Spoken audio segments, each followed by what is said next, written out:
3 atau 4 slide di modul 7 ini. Jadi hari ini kita lanjutkan.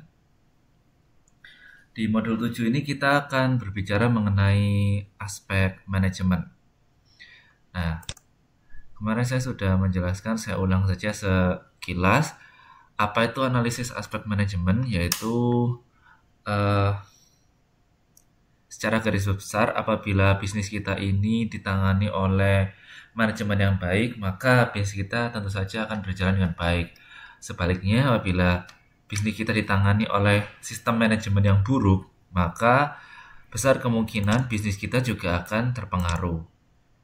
Yaitu kemungkinan terburuknya adalah gagal. Kemudian apa saja aspek manajemen dalam studi kelayakan bisnis? Nah, itu minggu lalu saya sudah sempat menyinggung juga. Hari ini saya baca aja, yaitu hal-hal yang menyebabkan bisnis ini mengalami kegagalan atau tidak optimal. Yang pertama adalah kegagalan memahami top manajemen. Kemudian juga kegagalan memberikan tanggung jawab.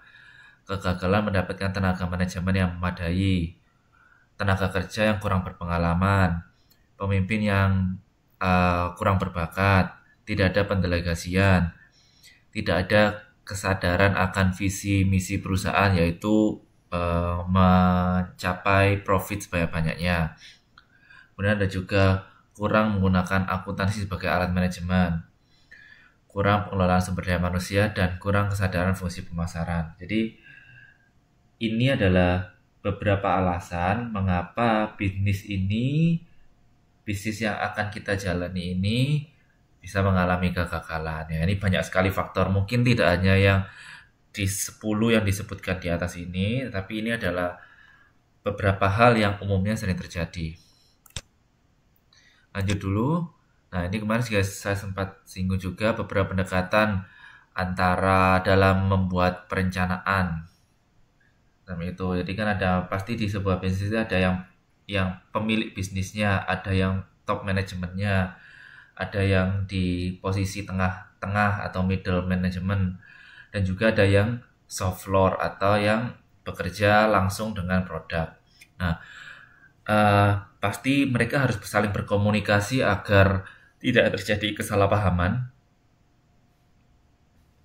Oleh karena itu, terdapat beberapa pendekatan. Yang pertama adalah pendekatan atas bawah. Ada juga pendekatan bawah atas, pendekatan campuran, dan pendekatan kelompok. So, ya, saya hanya sekedar mengingatkan, membaca. Oke, ini juga apa sih kita akan dalam membuat sebuah bisnis juga harus merencanakan. Tidak usah jauh-jauh apabila kita ingin membuat bisnis. Kita aja dalam hidup kita sehari-hari kita selalu membuat rencana. Bagaimana rencana kita hari ini, bagaimana rencana kita besok, dalam minggu ini, rencana kita bulan ini, rencana kita tahun ini, rencana kita tahun depan, 5 tahun ke depan, dan lain-lain 10 tahun ke depan. Nah, begitu juga apabila kita membuat sebuah bisnis, kita membutuhkan sebuah rencana. Nah, apa tujuannya kita membuat sebuah rencana itu? Ya, yang pertama adalah kalau dalam bisnis kita bisa menerjemahkan kebijakan umum. Nah, kan kita pernah dengar tentang visi misi perusahaan. Visi ini kan visi itu visioner, sesuatu yang belum kita capai di masa depan. Nah, apabila kita membuat rencana, kita akan selalu ingat dengan visi kita. Kemudian bagaimana kita meramalkan, apabila di masa depan nanti rencana itu kita bisa meramalkan hal yang bagus-bagus sehingga kita bisa mencapai di tahun 2025 misalnya bisnis kita bisa menguasai satu daerah. Fungsi ekonomi ini misalnya kita bisa memilih supplier yang berkualitas atau tidak, misalnya seperti itu. Wah, dalam sebuah rencana kan kita pasti merencanakan yang bagus-bagus. Begitu juga dalam memilih sebuah supplier. Saya ingin memilih supplier A karena yang pertama dia memiliki kualitas yang lebih tinggi, memiliki harga yang lebih ekonomis. Nah, dengan sebuah rencana ini, kita pasti, karena kita sudah merencanakan kita memilih supplier yang memiliki nilai ekonomis, maka Ketika kita memilih supplier pun kita sudah tahu kriteria apa saja yang akan kita butuhkan. Itu fungsi ekonomi. Kemudian memastikan suatu kegiatan. Misalnya eh, apabila kita membuat sebuah produk atau berbisnis, tentu saja kita mempunyai perencanaan produksi. Misalnya, oh bulan ini saya akan memproduksi sebanyak 2000 unit, 2000 produk. Nah, rencana. Kita buat perencanaan produksi ini di awal bulan.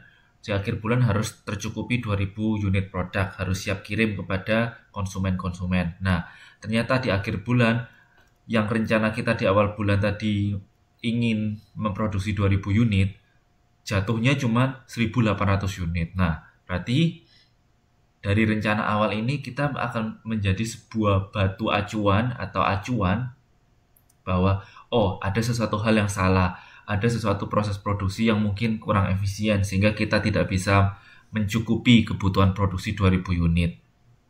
Nah, jam ini. Jadi merencanakan ini bisa menjadi suatu tolak ukur bahwa produk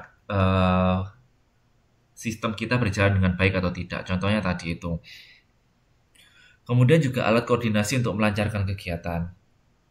Misalnya, contohnya di sini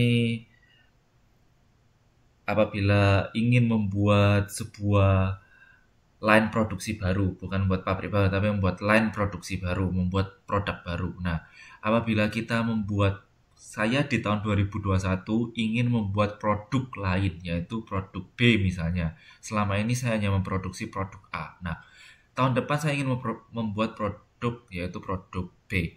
Oleh karena itu, sebuah rencana ini kita mau dapat sebagai alat pengumpul, apa ya istilahnya,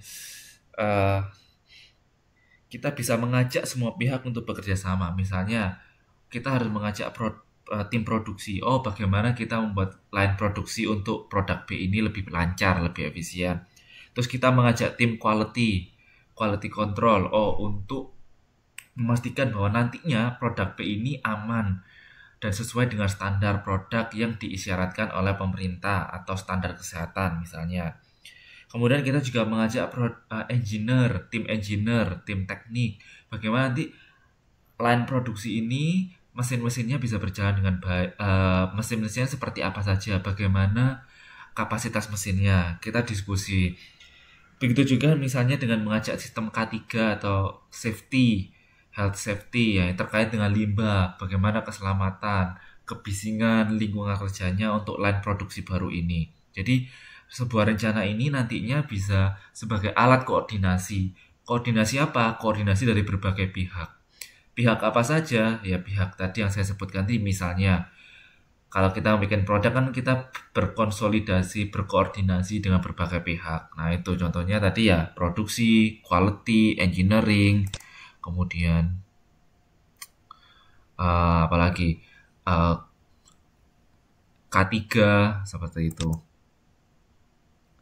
Lanjut, fungsi dari perencanaan itu juga sebagai alat atau sarana pengawasan. Nah, ini terkait dengan yang saya sebutkan tadi, bahwa apabila kita membuat rencana, itu akan menjadi sebuah target. Nah, apabila target itu meleset, maka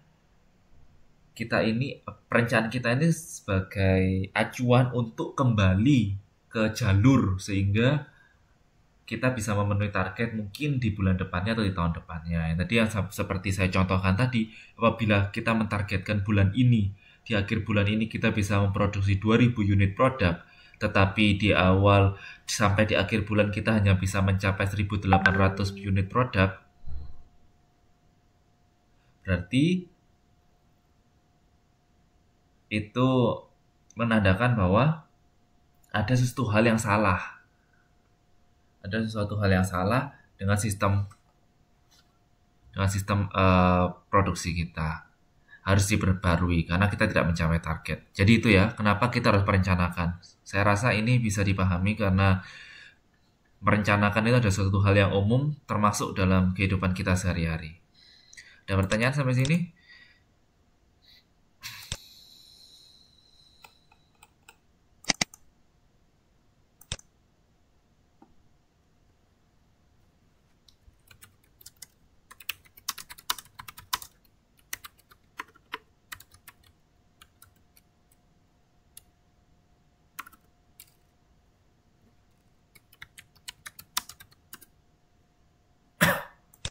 Oke, kalau tidak ada pertanyaan, ya Mbak Betty silakan. eh saya lanjutkan dulu ke slide nomor nanti. Kalau misalnya ada pertanyaan tinggal bisa pakai mikrofon atau tinggal langsung ngetik aja ya seperti biasa. Oke. 2 langkah dalam merancang pelaksanaan proyek. Nah, setelah kita tadi berbicara mengenai mengapa pentingnya kita merencanakan sesuatu hal. Nah, kita dalam merancang atau terutama hal-hal merancang masa depan, merancang bisnis, ini kan bukan suatu hal yang kecil, bukan suatu hal yang bisa dianggap main-main. Nah, tentu saja kita tidak hanya kita tidak bisa sekedar merencanakan. Oke, nanti saya bisnis ini modal sekian, nanti saya mau bikin warung kopi. Tidak bisa merencanakan seperti itu. Kita merencanakan dengan sangat hati-hati. Tujuannya agar kita tidak mengalami kerugian di masa yang akan datang. Nah, ada beberapa pendekatan. Yang pertama adalah 2 langkah itu adalah membagi proyek ke dalam berbagai kegiatan. Jadi kita tulis secara detail dulu apa saja kegiatan yang akan kita lakukan. Kegiatan apa yang diperlukan untuk menyelesaikan proyek itu. Dananya berapa, waktunya kapan, sumber daya yang dibutuhkan apa. Jadi kita pertama membuat menuliskan kegiatan-kegiatan atau rencananya secara umum dulu. Umum itu bukan hanya tidak secara umum general, tetapi umum tapi detail. Ya, nah, umum tapi detail. Contohnya seperti ini. Oke, saya ingin membuat proyek. Misalnya yang gampang adalah minuman sari kedelai misalnya. Yang pertama saya pikirkan adalah alat apa yang saja dibutuhkan.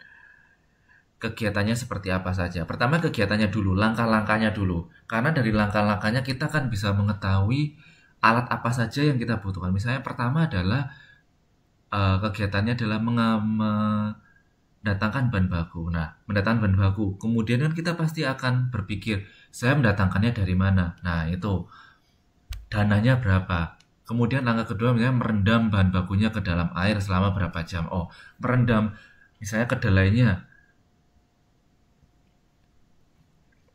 Merendam kedelainya ke dalam ke dalam air. Selama berapa lama? Berarti yang dibutuhkan apa? Tempat untuk merendamnya, airnya. Nah, kemudian baru dananya berapa? Oh, air ini dananya berapa ya? Kayak gitu. Alat yang dibutuhkan apa? Jadi, tulis dulu kegiatan secara umum, kemudian baru melebar ke alatnya. Alatnya nanti melebar ke dana yang dibutuhkan dan sumber daya yang dibutuhkan. Setelah kita membagi proyek ke dalam berbagai kegiatan, jadi kegiatan ditulis dulu, kemudian nanti kita menuliskan jadwal kegiatannya secara rinci. Jadi setelah kegiatan disusun secara runtut, jadi jangan tidak runtut karena nanti akan bingung.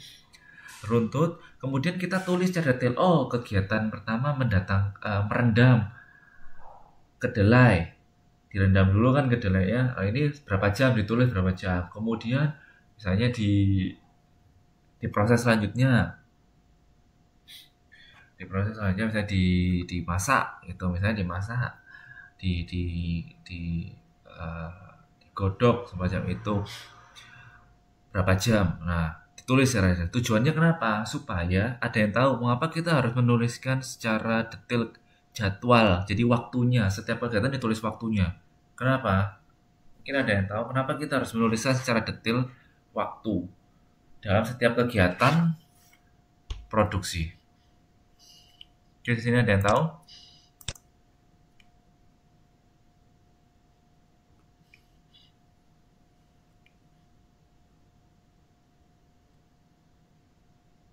Ya, ada yang tahu kenapa kita harus menuliskan secara detail kegiatan produksi kita ini, kayak setiap menit berapa menit, setiap berapa jam kayak gitu. Kenapa? Ya, sambil teman-teman mikir, lanjutkan. Nah, setelah kita menulis kegiatan, kemudian kita menulis waktu durasinya untuk setiap kegiatan tersebut. Nah, kita kemudian masukkan ke dalam tabel yang namanya GANTT, GANTT, dan PERT atau PERT. Nah, nanti kenapa kita harus memasukkan ke dalam tabel ini? Tujuannya adalah tabel ini itu mempermudah kita untuk mengetahui mana saja kegiatan-kegiatan yang bisa waktunya dipersingkat. Sehingga kita tidak menunggu terlalu lama. Jadi proses produksinya tidak terlalu lama. Nah, ini pun erat kaitannya kenapa kita harus menuliskan durasi untuk setiap kegiatan yang akan kita lakukan. Tujuannya adalah kita bisa mengetahui mana kegiatan yang sebenarnya kita bisa kurangi waktunya atau kita sambi kegiatan lain sehingga kita tidak menunggu terlalu lama. Karena kenapa? Semakin cepat cycle produksi satu putaran produksi itu nanti semakin menguntungkan. Jadi produktivitas kita semakin meningkat. Nanti kita bisa memproduksi lebih banyak dalam 1 jam kerja, 1 hari kerja. Nanti jadi konsumen tidak harus menunggu terlalu lama apabila produk kita laris. Nah, macam itu kan konsumen kalau kita kehabisan produk di pasaran kan dia ada kemungkinan untuk memilih produk lain. Memilih produk lain itu kan suatu kerugian nantinya. Jadi tujuannya kenapa kita harus menuliskan setiap waktu secara detail dalam kegiatan kita. Tujuannya adalah agar kita nanti bisa mengetahui mana pos-pos yang harus kita kurangi atau ada kelonggaran sehingga kita bisa memaksimalkan. Nah, sini paham ya?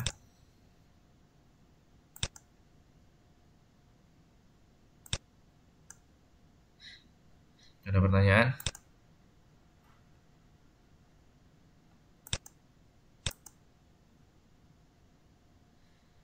Oke, kalau belum ada pertanyaan, saya lanjutkan dulu ke slide nomor 7.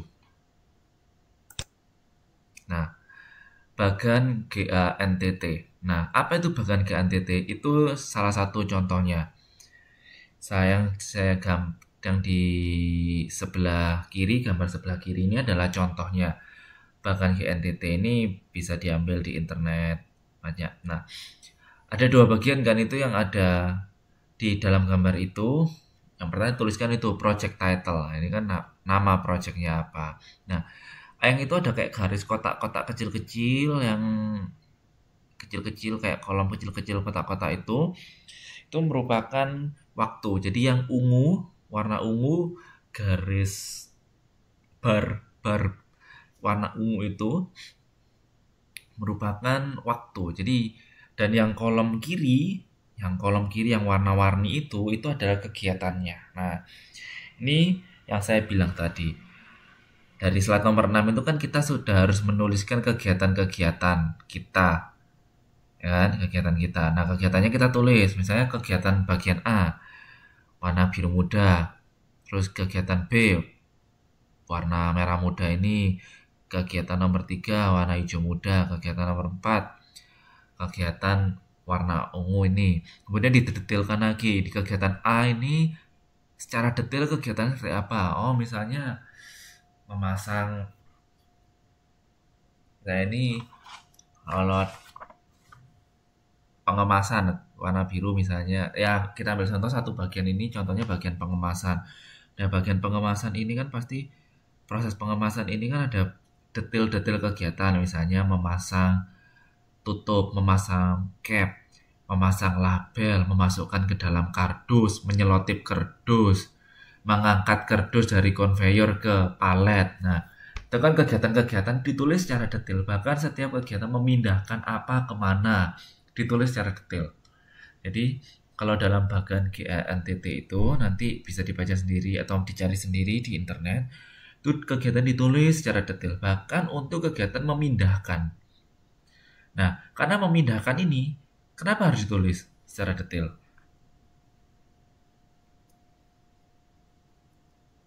Kenapa Kak kegiatan ini memindahkan? Bahkan kita harus menuliskan kegiatan yang paling sederhana seperti memindahkan botol ke dalam kardus.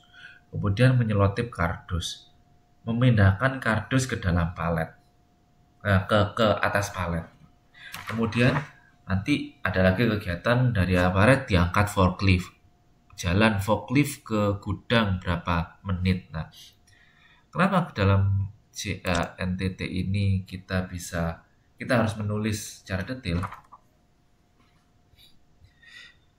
Karena kalau semisal memindahkan, walaupun dia membutuhkan cuma 5 detik atau 10 detik, tetapi apabila itu tidak dihitung, misalnya jangan itu akan memperlambat proses produksi. Kok bisa Pak kan cuma 5 detik ya nggak ngefek. Ya kalau 5 detik kalau orangnya benar, kalau misalnya operatornya sambil gosip yang dimindahkan 5 detik kemudian jadi semenit karena disambil misalnya sambil main handphone jadi 10 detik jadi 1 menit. Nah, itu kan nanti efeknya apa? Ke mesin-mesin berikutnya jadi buat bottleneck. Jadi kayak eh, ter, terhenti prosesnya, terhambat prosesnya. Gitu. Jadilah itu kita harus tulis secara detail dan ditulis berapa durasinya. Nah, durasinya itu nanti diarsir di kolom warna kanan itu yang warna ungu. Itu ya. Jadi bagian ini digunakan untuk mengatasi masalah pengawasan produksi. Nah, bagian GANTT ini nanti adalah cikal bakal diagram PERT. Jadi kita ini bagian GANTT ini yang paling sederhana. Kita bisa menggambar, bisa mudah dipahami oleh semua orang. Nah, nanti kita di hari ini kita juga akan belajar bagian PERT yang di slide-slide akhir nanti, dan itu tidak susah tetapi harus diperhatikan. Apabila tidak diperhatikan pasti akan mengalami kebingungan. Nah, bagian GANTT ini pada dasarnya merupakan suatu peta yang menggambarkan pekerjaan yang harus dilaksanakan. Nah, nih, menggambarkan pekerjaan yang harus dilaksanakan. Pekerjaannya tadi ditulis di kolom sebelah kiri yang ada 4 warna itu. Biru muda, pink, hijau, ungu. Tuh. Dan menunjukkan saling hubungan antara semua tahap sampai tingkat pekerjaan. Jadi jangan nanti jadi ngaturnya pekerjaan ini, urutan kegiatan ini harus runtut. Kalau tidak ya kita tidak akan bisa melihat mana waktu yang akan bisa kita kurangi.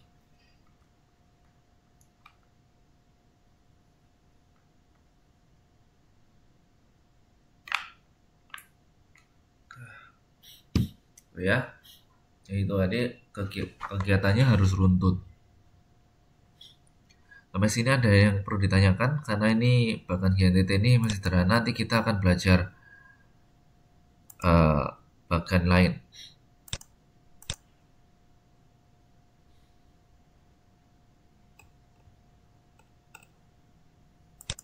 Oke, kalau belum ada pertanyaan, saya lanjutkan dulu ke slide nomor 8.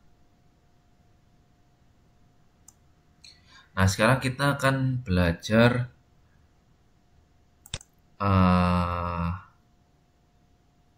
PERT.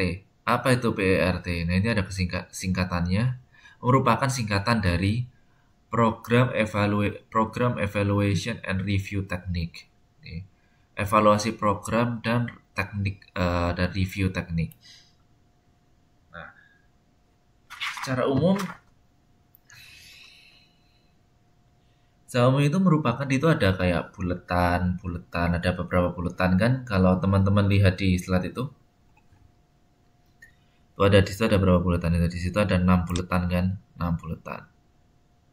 Ada buletan 1, 2, 3, 4, 5, 6. Nah, bulatan ini melambangkan sebuah kegiatan atau sebuah tahapan. Jadi ada kegiatan 1, kemudian ada kegiatan 2, ada kegiatan 3, dan sampai kegiatan 6. Jadi bulatan-bulatan ini merupakan kegiatan. Nah, kemudian ada panah warna biru itu ya. Panah warna biru muda. Nah, di panah biru muda ini melambangkan sebuah kegiatan. Jadi yang bulatan itu merupakan tahapan. Tahapannya itu yang tadi saya bilang, misalnya nih secara umum, tahapan secara umum. Contohnya, ya misalnya pertama ini adalah bahan datang. Misalnya nomor satu, misal bahan datang. Kemudian kegiatan dua, berarti bahan datang ini kemudian kegiatan duanya adalah masuk ruang masak, misal. Nah, bahan datang ini kan pasti ada kegiatan kecil-kecil. Contohnya misalnya mengupas, merendam, memasak. Misalnya, gak usah memasak dulu lah, mengupas sama merendam misalnya. Kemudian kegiatan dua tadi memasak, menuju kegiatan tiga. Berarti di kegiatan dua ini memasak ini tadi ya memasak.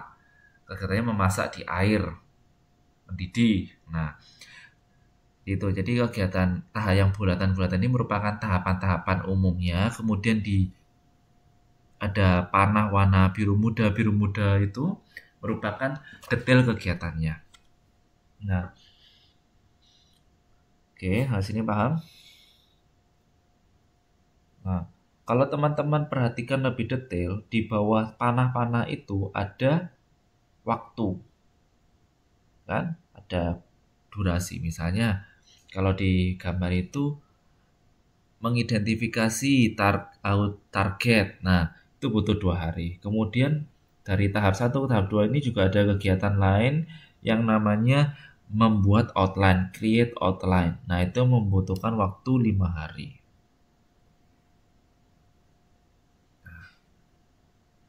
Membutuhkan waktu 5 hari.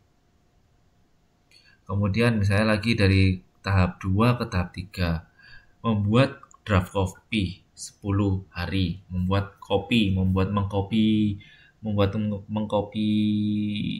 sebuah laporan membutuhkan waktu 10 hari. Nah, saya ingin bertanya kepada teman-teman. Ini dari kegiatan tahap 1 ke tahap 2 itu kan ada 2 hari. Ke satu kegiatan dia butuh 2 hari, satu kegiatan butuh 5 hari. Ya atau tidak? Lihat di kegiatan 1 sama 2. Di buletan 1 sama 2, semua lihat ke situ. Nah,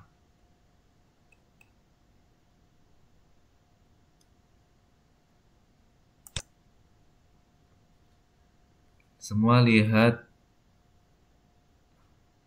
di buletan 1 ke 2 itu ada kegiatan 1 2 hari. Ada kegiatan lain lagi 5 hari. Oke. Totalnya berapa berarti? 7 hari. Kemudian dari kegiatan 2 ke kegiatan 3 10 hari. Nah, yang saya ingin tanyakan ke teman-teman, coba dipikir di logika. Durasi kegiatan 1 sampai kegiatan 3 itu 15 hari atau 17 hari atau 12 hari.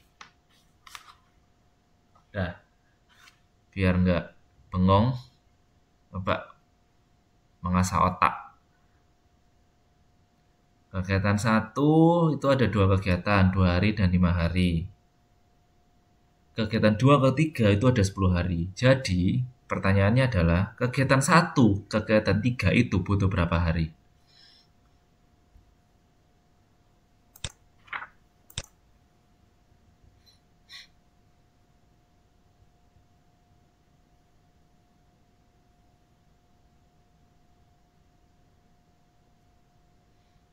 Oke. Yuk, coba dijawab.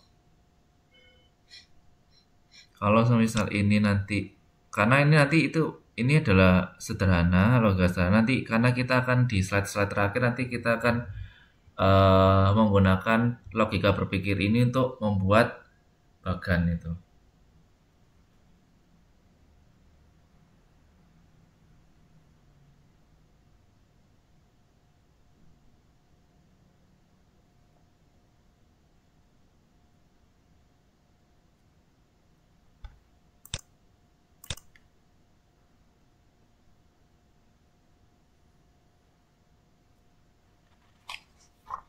Ayo, tolong dijawab dari kegiatan satu, kegiatan dua ini ada dua kegiatan kan, 2 hari sampai 5 hari. Kemudian dari kegiatan dua ke tiga itu 10 hari. Nah, pertanyaannya kegiatan satu, kegiatan tiga ini butuh berapa hari?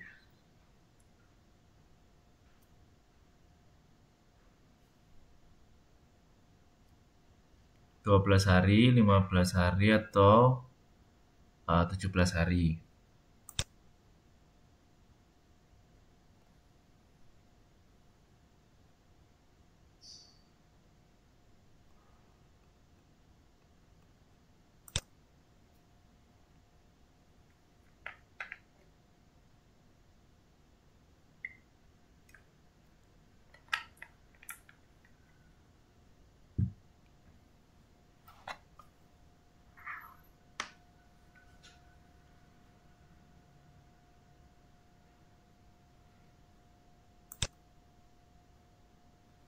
Eh, kok gak ada yang jawab sih? Gak iki turu tak kerja tak lapo sih?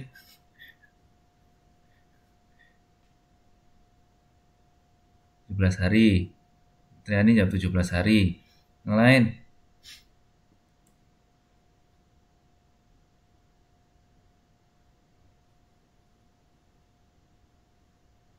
Slide-nya ini saya tampilin lagi.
Oke, jadi saya ulangi.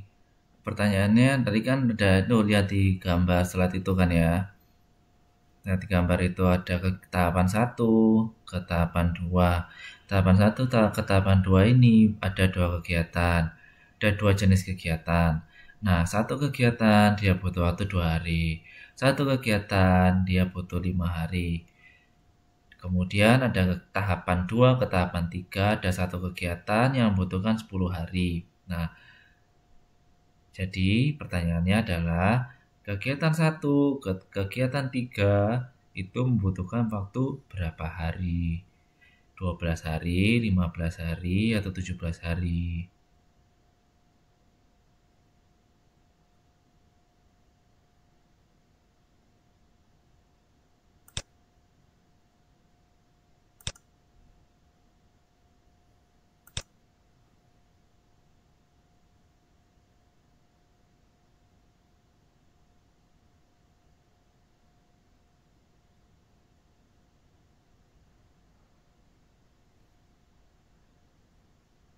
Yang jawab 17 hari ini yang dapat 15 dan 17 mungkin Mbak Fitriani dan Mbak Melani bisa menjelaskan kenapa 17, kenapa 15.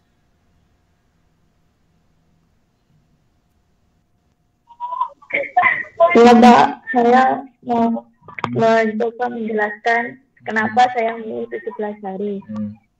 Karena dari kegiatan pertama kedua itu ada dua target. Yang pertama itu untuk mengidentifikasi target audiennya itu perlu 2 hari. Nah setelah itu baru melakukan create outline. Kalau menurut saya seperti itu, harus satu-satu. Kalau misalnya itu dihitung jadi satu, kayaknya jadi 2 kegiatan itu kan harusnya bukan hilang 2, tapi 1 baris 2 keterangan seperti itu. Itu menurut saya. Terima kasih. Thank you Mbak Fitriani. Yang Mbak Lina atau Mbak Melani mungkin bisa menjelaskan, membantu menjelaskan mungkin kenapa menjawab 15 hari.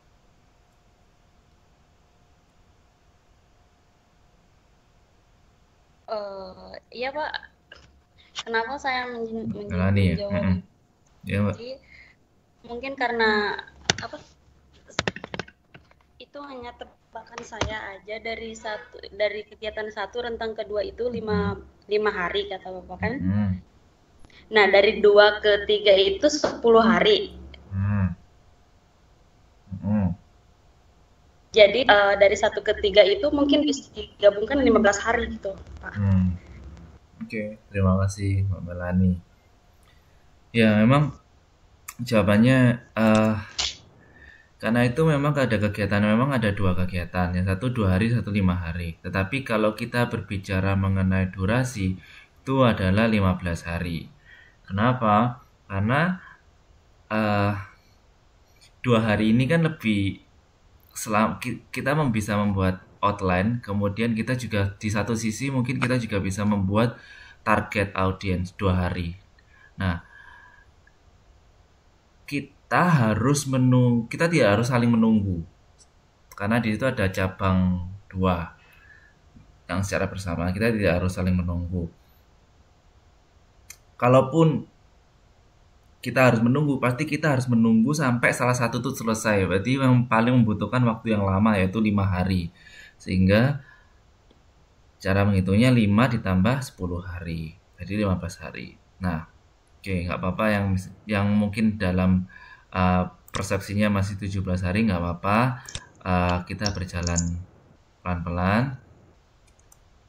Jadi nanti seperti itu ya prosesnya. Dalam bahkan berikutnya nanti akan ada pola pikir seperti itu. Nah, kemudian secara singkat saya jelaskan dulu PERT ini apa. PERT ini merupakan bagan perbaikan dari GANTT. Nah, PRT ini sama dengan GANTT. Tujuannya adalah untuk membantu scheduling penyelesaian pekerjaan dalam urutan yang praktis. Nah, kalau gini kan kita tahu, kegiatan ini 2 hari sama 5 hari. Ada 5 hari, 7 hari, 5 hari. Nah, kira-kira bisa nggak sih yang creating online ini dikecilin lagi jadi 2 hari. Sehingga sama-sama satu kegiatan selesai. Kan lumayan hemat 3 hari. Nah itu. Jadi tujuannya kita bisa tahu kegiatan mana yang saling menunggu. Dan kita berusaha untuk mengurangi durasi menunggu kita. Jadi nggak saling tunggu-tungguan terlalu lama. Yang ketiga adalah PRT ini adalah menolong merencanakan proyek yang rumit, mengalokasi tenaga kerja dan sumber daya. Nah, mungkin kalau creating online ini membutuhkan 5 hari, coba teman-teman bayangkan atau teman-teman pikirkan, mungkin saya bisa menjadikan 3 hari asalkan saya menambah orang di pos itu. Kalau dulu 5 hari ini cuman butuh yang mengerjakan 2 orang, saya tambahinlah 2 orang lagi. Ternyata dengan 4 orang yang mengerjakan, membuat online ini nggak bisa turun dari 5 hari menjadi 3 hari. Lumayan, jadi nunggu 1 hari. Nah, jadi itu ya fungsinya. Kemudian membantu menentukan trade-off, yaitu kemungkinan pertukaran waktu dan biaya. Berapa rupiah digunakan mempercepat selesainya sebuah proyek. Nah, nanti kan di sini bisa tahu, supaya waktu yang 5 hari ini jadi cuma 3 hari atau 2 hari, saya butuh tambah orang. Nah, tambah orang ini biayanya berapa? Nah, dari bagan ini kita bisa tahu juga berapa jumlah biaya yang akan kita butuhkan sampai proyek ini selesai di titik 6. Jadi itu ya fungsinya untuk bagan-bagan ini. Sampai sini ada pertanyaan? Oke. Kemudian kalau belum ada, saya lanjutkan dulu ke slide nomor 9. Hal-hal penting yang perlu diperhatikan dalam membuat PRT. Nah, dalam membuat bagan PRT ini yang apa saja sih yang harus diperhatikan? Yang jelas, yang pertama adalah data. Kita butuh data-data apa yang diperlukan, kegiatan-kegiatan apa yang akan kita lakukan, detail kegiatan apa saja yang akan kita lakukan, dan waktunya.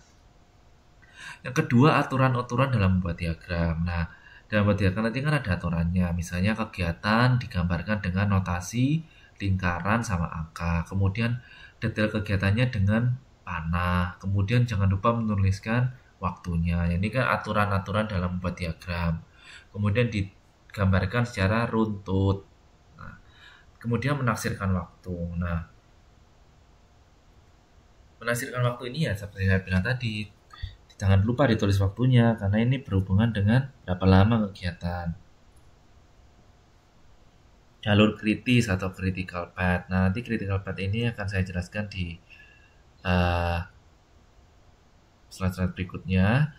Kemudian penyesuaian dan penyusunan kembali jaringan. Nanti kalau misalnya ini mungkin kita bisa lihat, oh yang 7 hari ini misalnya yang durasinya lebih lama ini kita susun kembali supaya lebih cepat prosesnya. Misalnya seperti itu. Kita atur notasinya, urutannya supaya prosesnya lebih efisien dan lebih cepat. Jadi itu ya hal-hal penting yang perlu kita perhatikan dalam membuat PRT.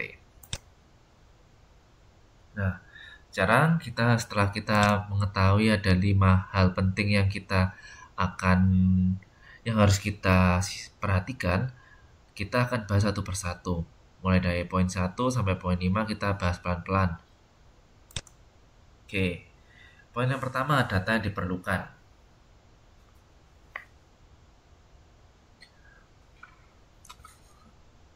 Kalau di buku paket halaman 7.12. Jadi, ada 3 tipe data pokok yang diperlukan untuk mengadakan analisis jaringan. Yang pertama adalah waktu. Taksiran mengenai waktu yang diperlukan dalam pekerjaan. Nah, ini yang sudah saya bilang tadi, memang waktu ini sangat penting.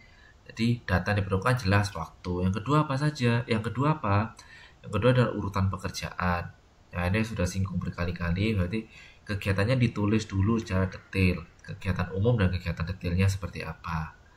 Data ketiga yang kita butuhkan adalah biaya. Nah, yang seperti saya bilang tadi, menambah orang berarti butuh tambahan biaya lembur, biaya upah. Nah, data biaya ini juga diperlukan. Jadi ada 3 hal yang perlu teman-teman ingat-ingat dalam membuat bagan PRT. Yang pertama juga adalah waktu, yang kedua adalah kegiatan detailnya, yang ketiga adalah biayanya, gitu ya.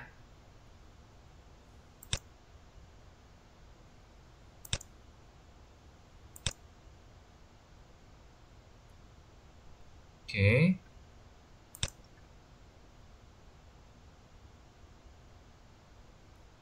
Kita lanjutkan dulu ke slide nomor 11.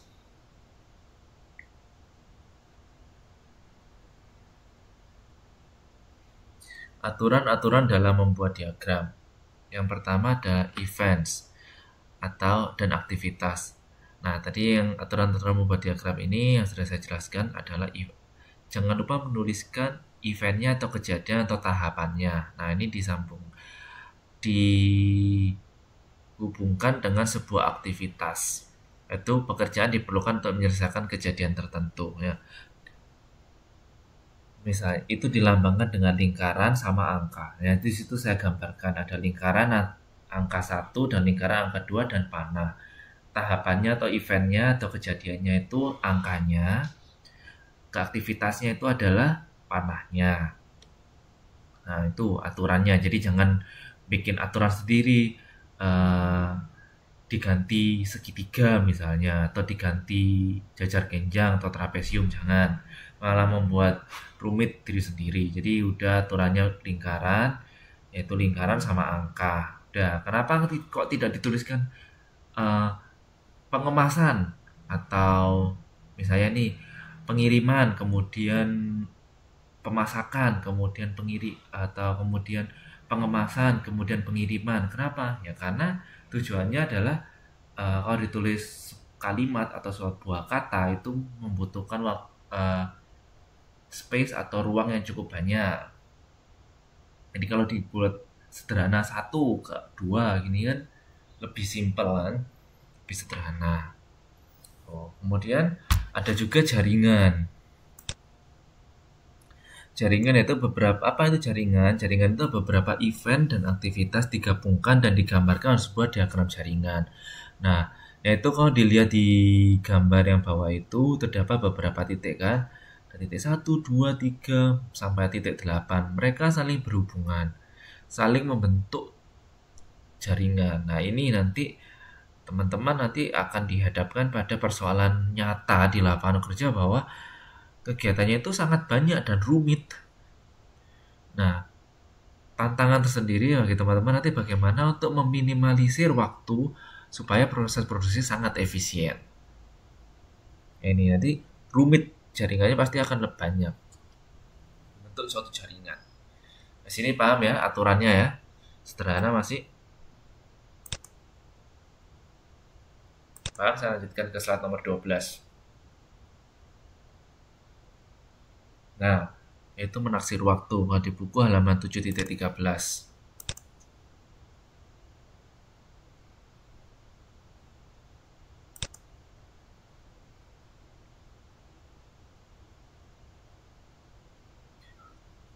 Menaksir waktu yaitu menaksir waktu yang digunakan dalam PRT dalam satuan minggu kalender dinyatakan dalam formasi berikut. Jadi ada rumusnya. Waktu dalam minggu kalender sama dengan jumlah hari kerja yang diperlukan dibagi jumlah hari kerja per minggu.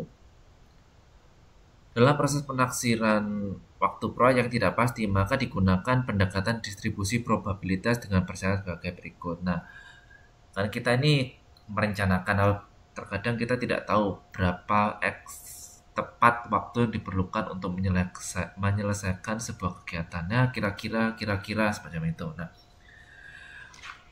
walaupun kira-kira, tapi coba menggunakan pendekatan yang lebih matematis.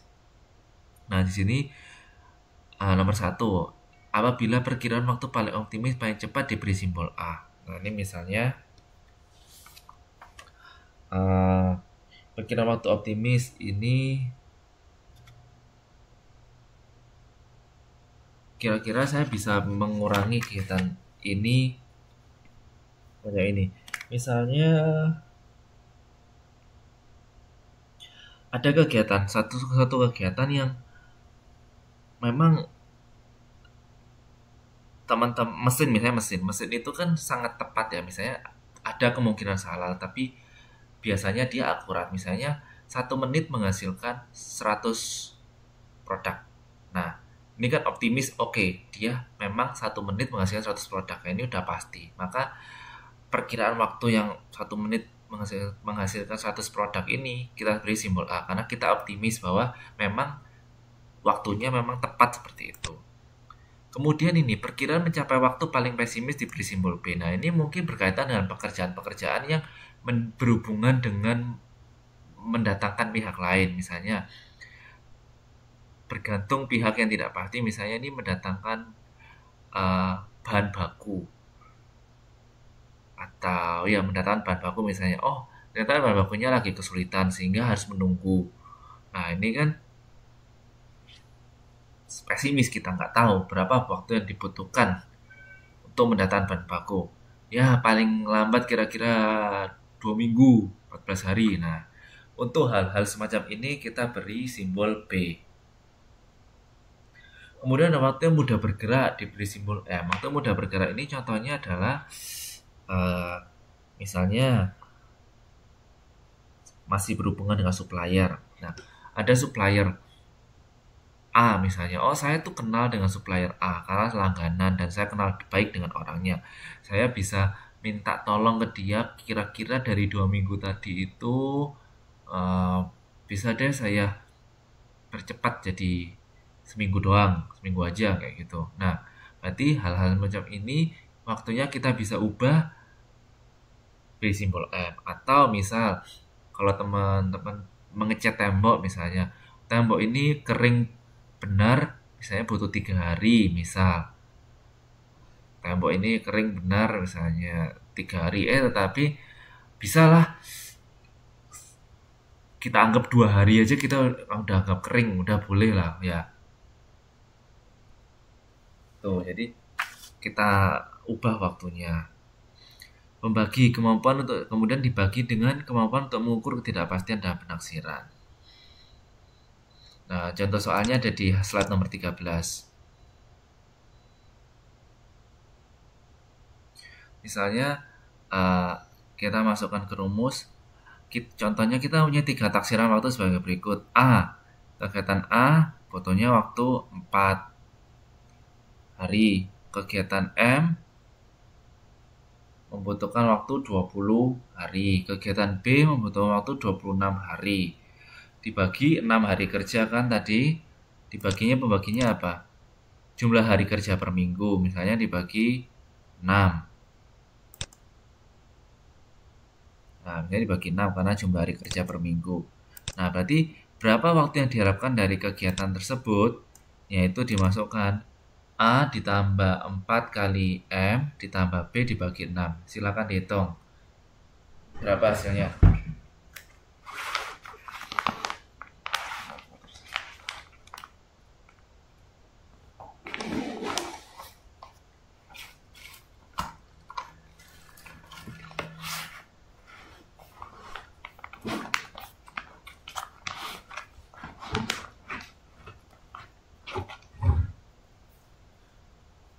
Nah, mungkin teman-teman yang ada kalkulator silahkan dihitung. Berarti berapa? Tuh. 4 ditambah 4 kali M. 4 kali M berapa? 4 kali 20. 4 kali 20, 80. Ditambah 26. Dibagi 6. Berapa berarti?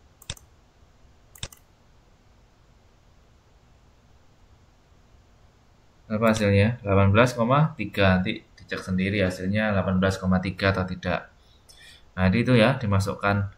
Jadi jangan lupa diberi simbol-simbol dan rumusnya itu ya. Jadi apabila kita memperkirakan itu jangan hanya sekedar kira-kira, tapi coba menggunakan pendekatan matematika sehingga hasilnya lebih akurat. Oke.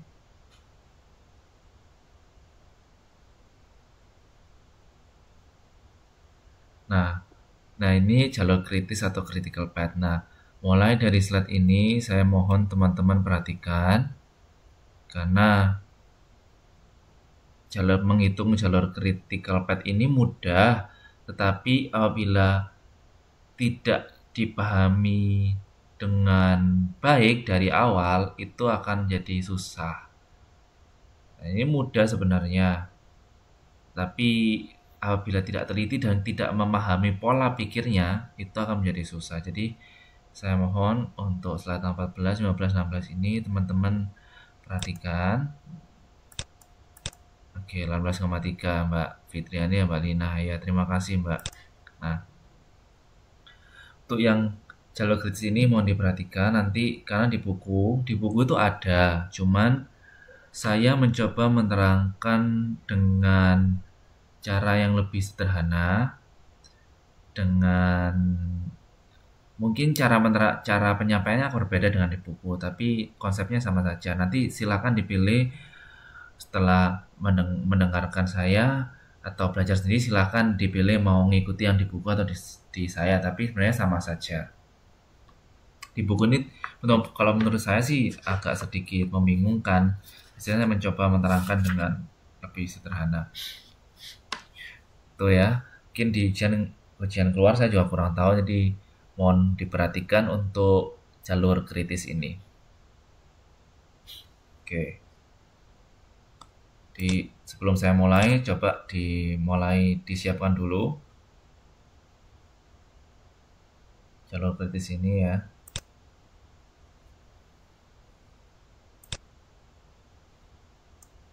Oke. Di jalur kritis. Apa itu jalur kritis? Jalur kritis itu merupakan perkiraan waktu penyelesaian. Jalur yang memiliki rangkaian-rangkaian kegiatan dengan total jumlah waktu terlama dan waktu penyelesaian proyek tercepat. Jadi tujuan dari jalur kritis ini adalah kita melihat, sekali lagi tujuannya sama dengan bahkan yang sebelumnya, GANTT atau BRT.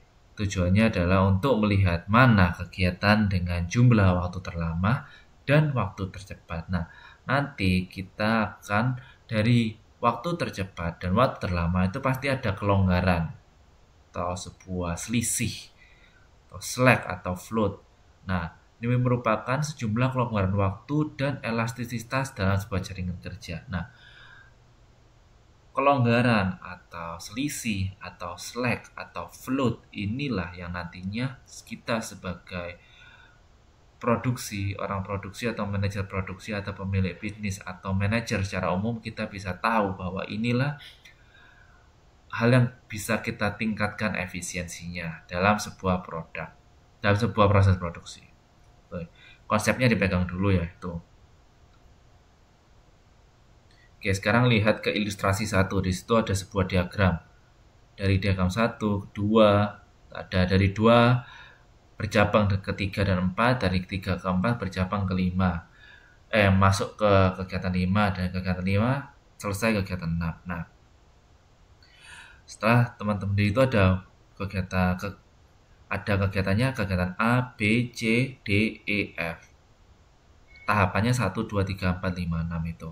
Yang dalam kurung itu ada durasinya, ada 2, 5, 3, 6, 4, 3. Terserah kegiatannya ini dalam bentuk menit atau detik, terserah. Kalau nanti semuanya menit ya menit, kalau semua detik ya detik, jadi samakan gitu. Oke, sampai sini paham ya?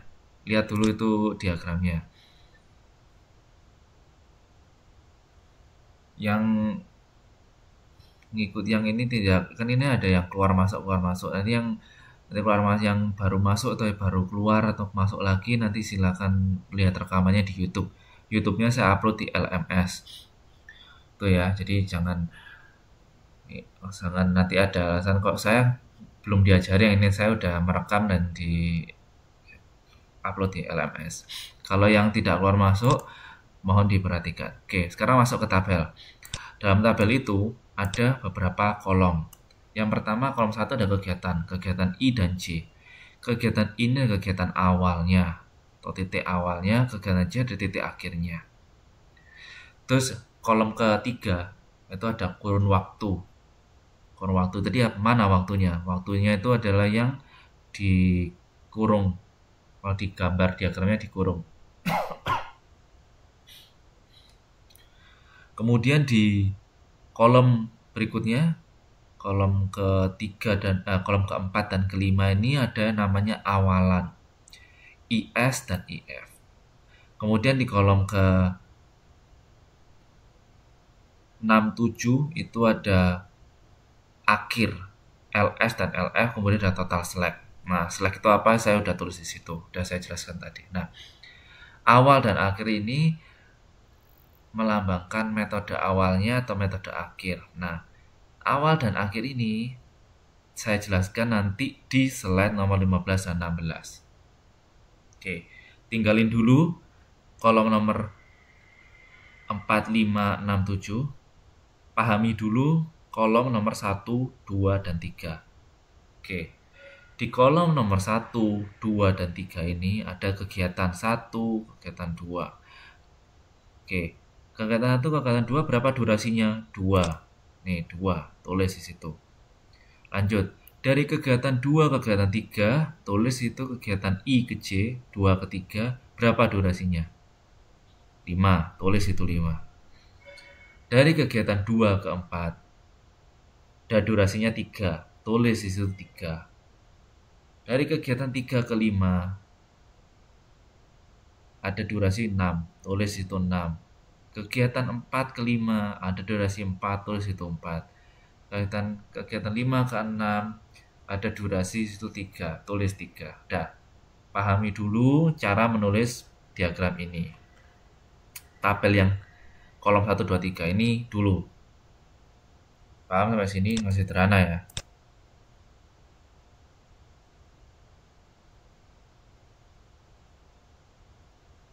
Oke.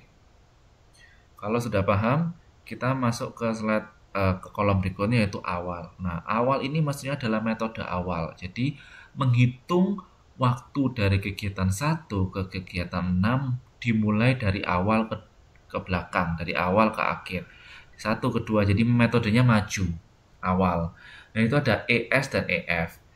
ES ini awalnya itu E-nya itu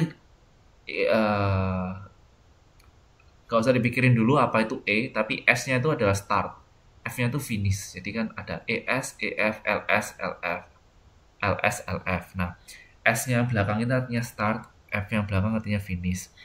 E ini punyanya awal, L itu punyanya akhir. Nah, sekarang kita masuk ke metode awal dulu. Untuk mengisi angka-angka ini,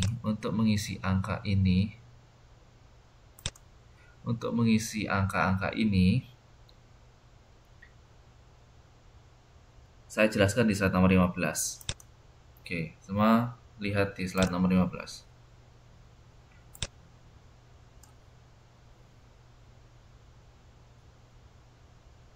Oke, ini metode awal. Slide nomor 15 ini namanya metode awal, metode maju. Nah, ini untuk mengisi, sekali lagi ini untuk mengisi kolom awal ES, EF. Nah, caranya ini supaya tidak rumit. Nah, perhatikan. Kita tulis lagi, kita bikin kolom lagi. Isinya adalah kegiatan IJ. Sama, kegiatan 1 ke 2. Kurun waktunya 2, tulis di situ. Nah, kemudian yang perlu diperhatikan adalah titik 1, di mana itu merupakan awal kegiatan, dia belum punya durasi kan. Nah, karena dia adalah awal kegiatan, dia itu adalah mulainya. Jadi mulainya ini belum punya durasi. Sehingga tulis itu 0. Oke. Kemudian, karena kegiatan ini menuju dari kegiatan 1 menuju ke kegiatan 2, maka titik akhirnya adalah kegiatan 2. Nah, durasinya berapa?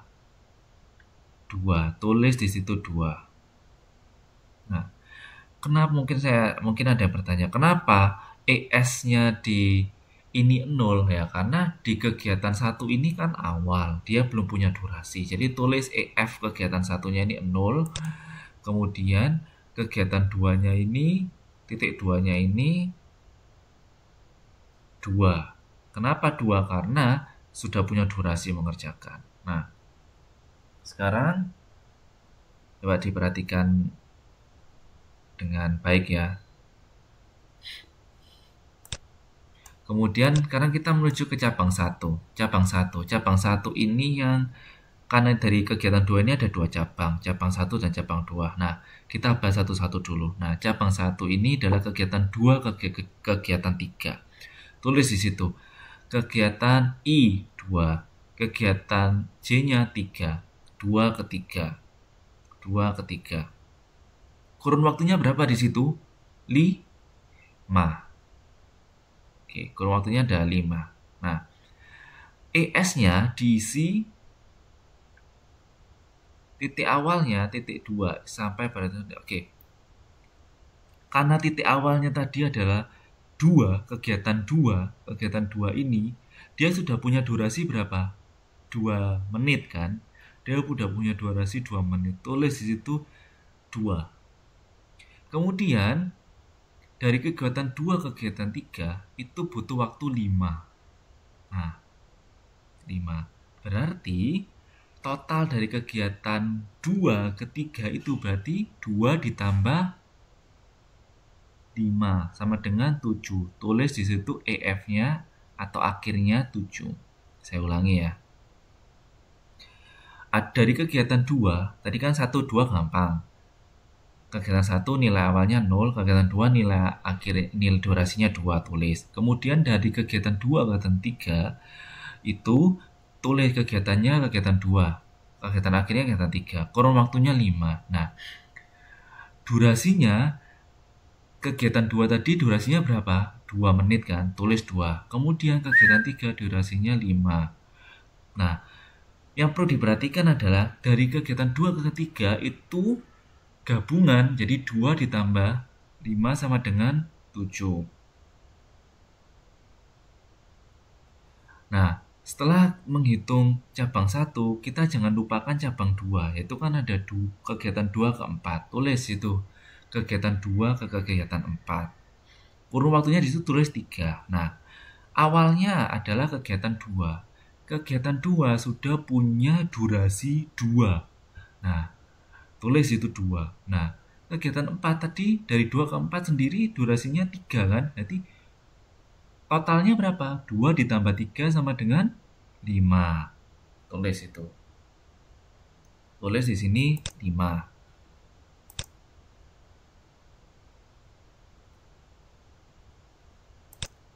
Kemudian sekarang kita melanjutkan ke cabang 1. Kembali lagi ke cabang 1 yang atas. Cabang 1 kan berlanjut dari 3 ke 5. Kegiatan 3 ke 5 tadi durasinya berapa? 6.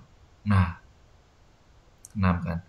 Kemudian dari kegiatan 1 kegiatan 3 tadi kita sudah punya berapa? 7 kan? 2 ditambah 5 tadi berapa? 7. Tulis ini awalnya 7.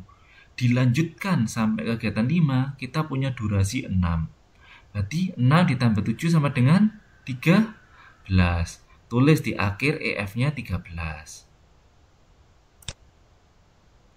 Kemudian jangan lupakan cabang 2. Cabang 2 dari titik 4 ke 5.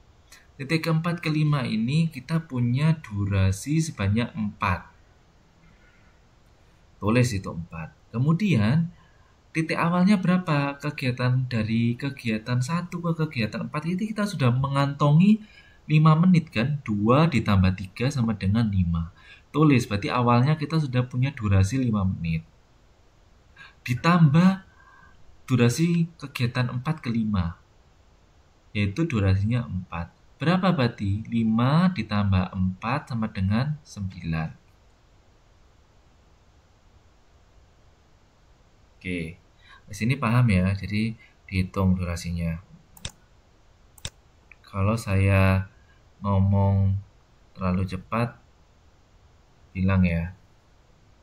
Kalau ada pertanyaan juga segera bilang. Daripada nanti diem, sok-sok diem, nanti ke belakangnya makin gak paham. Jadi karena di buku atau di soal ini diagramnya itu lebih susah, lebih rumit, jaringannya lebih rumit. Jadi ini sederhana, coba dipahami dulu. Yang mungkin baru masuk atau karena kesulitan koneksi internet, nanti jangan lupa didengarkan rekamannya di YouTube. Saya lanjutkan lagi. Nah, saya lanjutkan. Tadi kan kita sudah selesai cabang 2-nya ini. Nah, kemudian ada satu yang paling terakhir, kegiatan 5 ke 6. Ditulis kegiatannya dari kegiatan 5 ke kegiatan 6. Berapa durasinya? 3. Nah, di sini yang harus hati-hati. Cabang 1 dari cabang 1 ini meliputi kegiatan 1, 2, 3, 5. Total durasinya 13 menit. Cabang 2 meliputi kegiatan 1, 2, 4, 5, totalnya 9. Nah, oke, saya ulangi. Tadi kan di tabel atas tadi kita udah tahu kan, kegiatan 1, 2, 3, 5 itu cabangnya totalnya 13. Sedangkan kalau kita melalui cabang 2 meliputi kegiatan 1, 2, 4, 5 itu 9 menit. Jadi 13 menit versus 9 menit. Nah, mana yang kita pilih? Mana yang kita pilih? Yang kita pilih yang 13, yang durasinya paling lama. Kenapa harus kita memilih 13? Karena kita harus menunggu. Kita harus menunggu kalau misalnya teman-teman memilih yang 9 cabang 2, kemudian dilanjutkan ingin melanjutkan sampai ke titik 6, temennya belum selesai, kita harus menunggu kegiatan. Contohnya seperti ini, kalau susah mengilustrasikan. Saya potong dulu sampai sini, saya beri ilustrasi. Bayangkan Anda dalam sebuah line produksi. Line produksi ini ada 2 kegiatan yang berjalan bersamaan.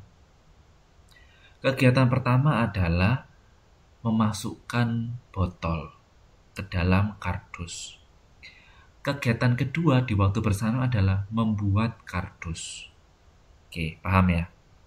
Misalnya ada 2 kegiatan ini, kegiatan 3, ini kan kayak seperti, contohnya tuh seperti di kegiatan 3 dan 4 ini. Satu kegiatan itu, contohnya adalah membuat kardus. Satu kegiatannya adalah memasukkan botol ke dalam kardus. Memasukkan botol ke dalam kardus itu lebih cepat daripada membuat kardus. Ya kan? Karena membuat kardus kita harus menyelotip dulu bawahnya. Kardus itu kan bentuknya dalam bentuk lipatan. Kita harus merangkai dulu, membuat kubus dulu, kemudian menyelotip bawahnya 2 kali supaya kuat. Nah, kemudian kegiatan selanjutnya adalah hanya memasukkan. Nah, memasukkan ini cuma butuh waktu 9 detik misalnya. Sedangkan membuat kardus itu membutuhkan waktu 13 detik. Nah, bagaimanapun juga kita kan harus menunggu kardusnya jadi. Baru kita bisa masukkan botol. Kan nggak mungkin kita masukkan botol dulu baru kardusnya datang belakangan. Mau masukkan di mana? Kan nggak mungkin. Nah, inilah ilustrasinya. Kenapa kita harus menunggu kegiatan yang lebih lama dulu selesai. Bagaimanapun juga kita harus menunggu kegiatan yang lebih lama ini supaya kita bisa melanjutkan ke tahap berikutnya, yaitu mengemas botol ke dalam kardus plus menyelotipnya. Itu ya, jadi paham ya kenapa kita harus menggunakan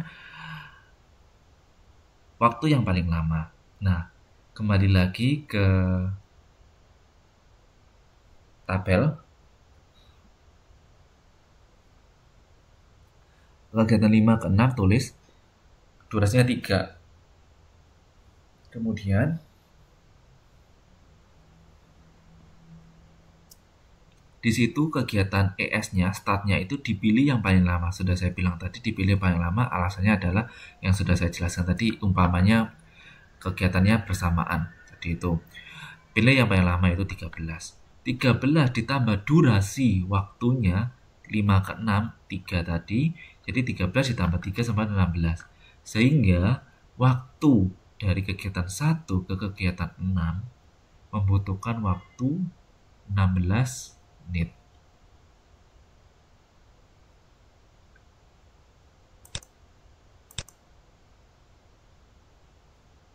Oke. Waktu 16 menit. Nah, itu saya tulis itu. Kenapa kita harus memilih paling lama? Waktu yang paling lama 13 karena kita harus menunggu hingga pekerjaan cabang itu selesai. Apabila tidak ditunggu, tidak bisa mengerjakan pekerjaan cabang 1 dan 2 bersama-sama di titik 5. Ya. Coba sampai sini paham atau tidak? Kalau belum paham, metode maju ini coba ditanyakan. Sederhana, tetapi kalau ketinggalan pola pikirnya pasti juga akan susah. Saya beri waktu 1 menit untuk memahami metode maju, karena kita masih ada metode mundur. Oke, Mbak Lina paham. Nanti misalnya ada teman-teman yang belum mengerti, mungkin juga bisa tanya ke Mbak Lina, karena Mbak Lina juga paham.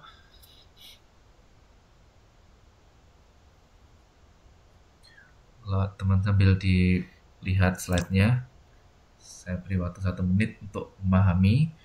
Nanti daripada ke belakang makin nggak paham.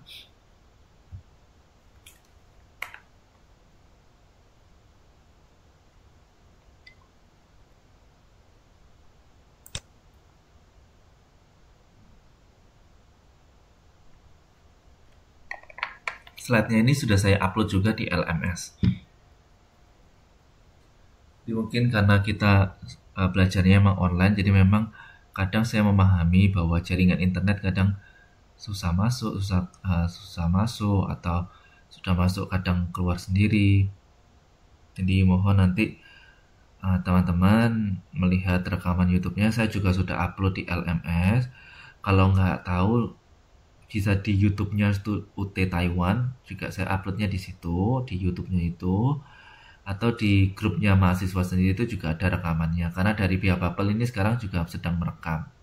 Jadi jangan ada alasan misalnya, oh, saya kemarin minggu lalu nggak masuk, saya nggak bisa sempat full karena ini direkam. Jadi kayak misalnya ada PR, oh saya nggak masuk karena terlambat atau nggak masuk, ya sudah ada rekamannya. Jadi silakan kalau nggak paham diulang lagi. Kalau memang benar-benar nggak paham bisa ditanyakan ke saya. Oke, nah sini paham? Ada pertanyaan?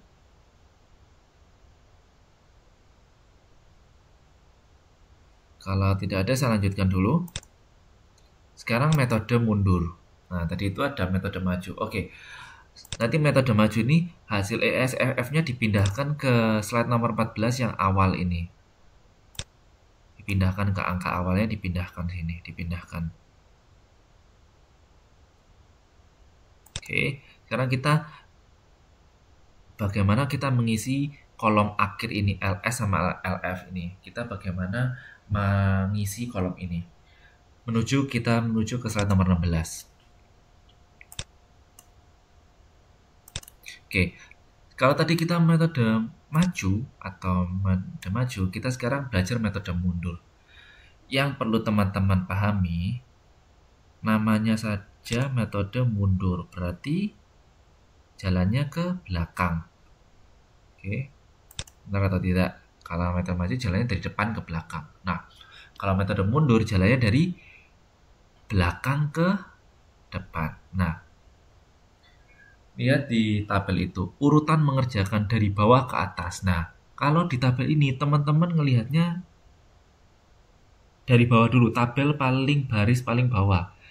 Urutan 1. Jadi saya taruh di situ urutan paling atasnya 6, 5, 4, 3, 2, 1. 1 saya taruh di baris paling bawah. Nah, teman-teman mengerjakannya dari baris paling bawah dulu, yaitu 1.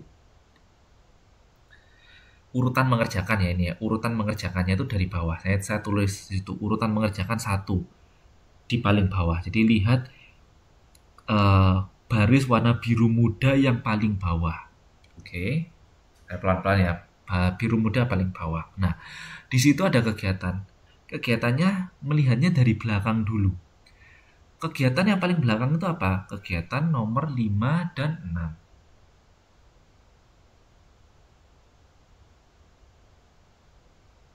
Oke, tulis itu kegiatan nomor 5 dan 6. Kurun waktunya berapa? 3.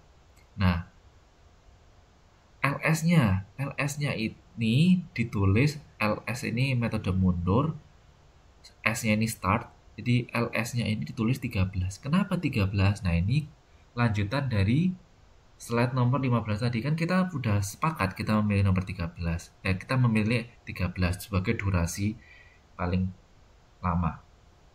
Nah, kan kita sepakat kita memakai cabang yang paling lama, yaitu cabang yang atas, cabang 1. Jadi, dari slide nomor 15 tadi kita sepakat menggunakan angka 13. Nah, 13 ini tulis di startnya. Sampai sini paham ya?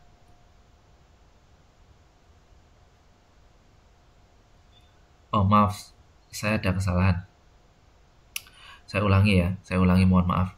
Dari 5 ke 6 itu tulis durasinya 3. Kemudian teman-teman hitung dari kegiatan 1, kedua tetap menggunakan cabang 1, 2, 3, 5, 6. Jadi 1, kegiatan 1, kegiatan 2, kegiatan 2, ketiga, 3, kelima, 5, ke 6 ini total durasinya berapa? 16. Oke. 16, tulis di situ 16. Oke. Mohon maaf, saya ulangi lagi. Cara menghitungnya, kerjakan dulu LF-nya, jangan LS-nya. Mohon maaf. Jadi kerjakan dulu LF-nya. LF-nya di situ 16. Dari mana 16? Dari 16 itu adalah total durasi waktu dari depan sampai belakang, dari 1 sampai 6. Loh Pak, tapi kan di situ ada cabang. Mana dipilih? 1, 2, 3, 5, 6 atau 1, 2, 4, 5, 6? Nah, kan kita tadi sepakat kita pakai durasi yang paling lama. Berarti pakai total durasi kegiatan 1, 2, 3, 5, 6. Nah, kegiatan total durasi kegiatan 1, 2, 3, 5, 6 ini totalnya adalah 16. 16 tulis di LF. Nah, karena kurun waktu dari 5 ke 6 ini sama dengan 3, maka cara menghitung LS-nya adalah 16 dikurangi 3 ketemu 13. Nah, saya tulis itu penjelasan alur pikirnya. Hitung total waktu dari awal sampai akhir, yaitu 16. 16 dikurangi durasi waktunya, yaitu 3, yaitu 16 kurangi 3 sama dengan 13. 3 ini adalah durasi kegiatan 5 ke 6. Oke. Di sini paham ya? Kemudian kita beranjak ke cabang 2. Cabang 2 yaitu kita mundur lagi. Kan kita udah selesai 5, 6. Kemudian kita mundur jalan ke urutan mengerjakan 2. Kegiatan 4 ke 5. Tuh yang warna hijau. Hijau 4 ke 5. Durasinya berapa? 4. Nah, LF-nya kita tulis dulu LF-nya. Kalau mundur itu kita tulis dulu LF-nya. Kalau maju yang kita tulis dulu ES-nya. Nah, karena kita di metode mundur kita tulis LF-nya. LF-nya 13. Kita ambil dari LS urutan 1. Jadi ini biar paham mungkin ya. Ini LS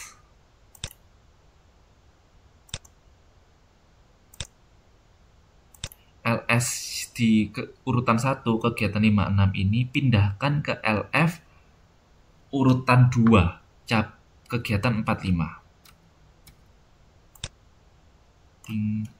Sini.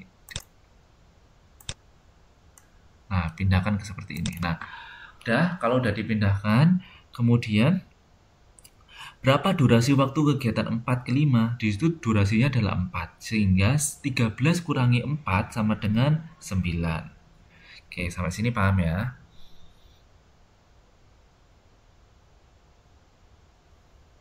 Oke. Kemudian kita beranjak ke cabang 1.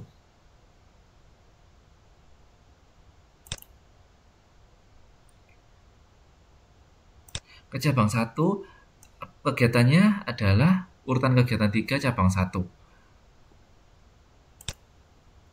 Ntar saya masuk ini dulu ke ini, bisa di copy sini enggak ya?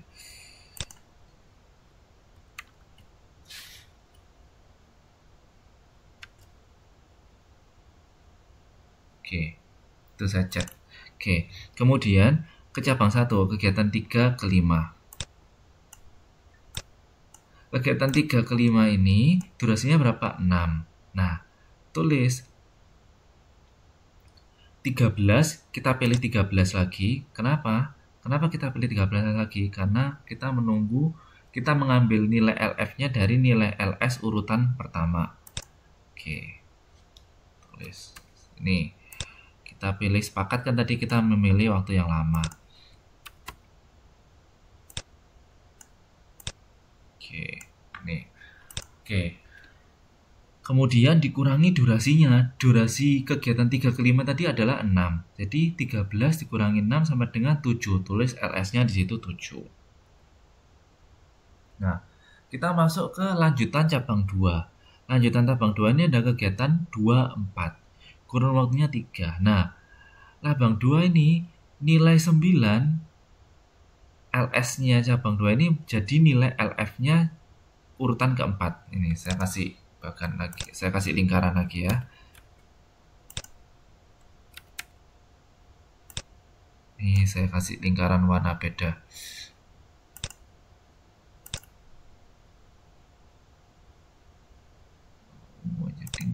Nah, LS cabang 2, LS urutan kedua itu menjadi LF urutan keempat. Nah, ini.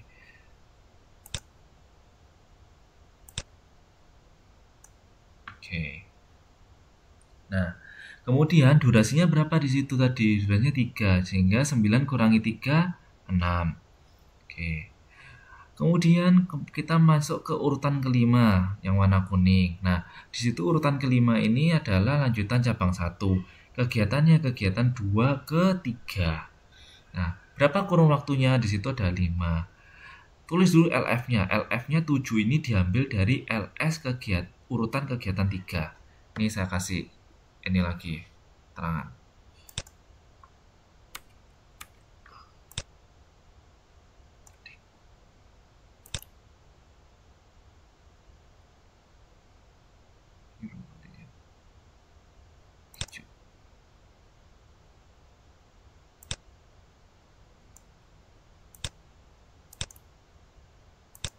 Oke, jadi LF urutan kegiatan 5 itu diambil dari LS urutan kegiatan 3.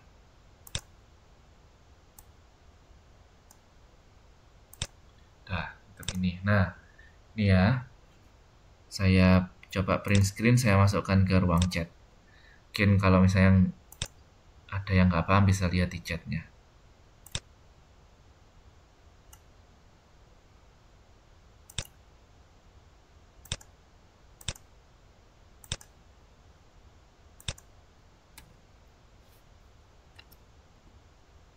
Tuh. Ya, bisa lihat di chatnya itu. Saya beli lingkaran-lingkaran. Jadi itu ya. Jadi misalnya nih kegiatan urutan kelima. LF urutan kelima itu diambil dari LS urutan ketiga. LF urutan keempat diambil dari LS urutan kedua. Oke. Udah, ketemu 7 kurangi 5 sama dengan 2. Kemudian urutan yang terakhir, urutan mengerjakan 6 yang paling atas itu kegiatan 1 ke 2. Nah, kurun waktunya 2. Nah, LF-nya kalau tadi kita pilih yang paling lama, kalau di mundur ini kita pilih yang paling cepat. Dari 2 sama 6, dari 2 sama 6, LS urutan kelima itu kan 2, dan LS urutan keempat itu kan 6. Nah, kalau di metode ini kita pilih yang paling cepat. Kita pilih yang paling cepat. 2 sama 6 mana yang lebih cepat? Yaitu 2. Sehingga kita pilih yang paling cepat yaitu 2. Masukkan di situ 2.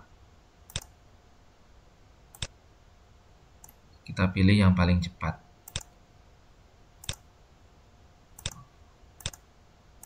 Oke, itu ya. Kita pilih yang paling cepat yaitu 2. Nah, kolom ini, LSLM ini dipindahkan ke tabel slide nomor 14. Nah, saya print screen dulu. Saya masukkan ke chat.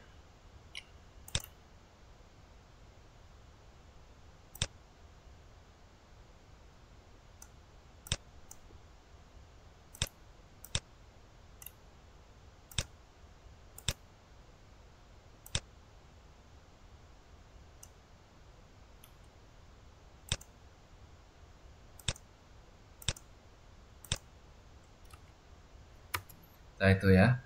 Dan saya taruh di ruang chat. Tuh. Jadi itu perhatikan nanti hasilnya LSLF ini dimasukkan ke tabel slide nomor 14. Tulis di sini. LS-nya berapa, LF-nya berapa. Nah, dari sini kita bisa menghitung total select atau TS-nya. Di kolom paling terakhir di slide nomor 14, di tabel slide nomor 14 ini ada tulisannya kolom total select. Nah, itu bagaimana cara menghitungnya? Itu adalah dengan mengurangi LF dikurangi ES. Misalnya di situ ada 2 kurangi 2, 0. 7 kurangi 7, berapa? 0. 9 kurangi 5, 4. 13 kurangi 13, 0.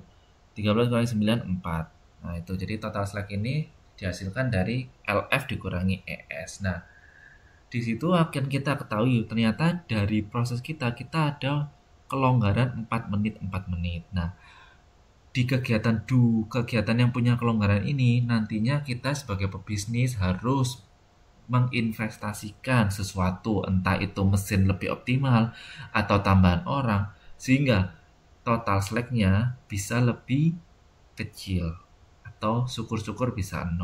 Nah, itulah contohnya jalur kritis.